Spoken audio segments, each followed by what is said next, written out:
Yeah, so I choose to live and work in West Virginia because I don't think there's any better place to raise a family. One, and when I first moved to West Virginia, I was single, and my life has changed a lot since then. We now have three young kids. My wife's from West Virginia, but in terms of raising our kids and all the things we can do outdoors and just a safe place and a place where you really do know your neighbors. I love from a family aspect.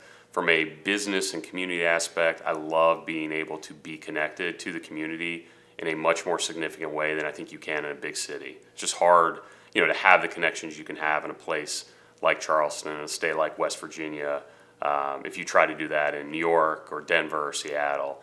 And then from a business standpoint, it's very central to where our business is. We operate oil and gas wells and pipelines all over Appalachia, so all over West Virginia and Pennsylvania and some of Kentucky and some of New York. And so living in West Virginia is pretty central and provides good access to all of our various business operations.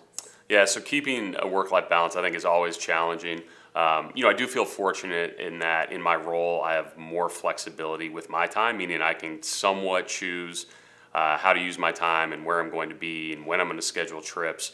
Probably the hardest thing for me is I do travel a fair amount, but fortunately those are usually pretty quick trips. And so I try and be very thoughtful about how I schedule them. I most recently delayed a trip by 12 hours so I could be at kindergarten back to school night for my oldest daughter.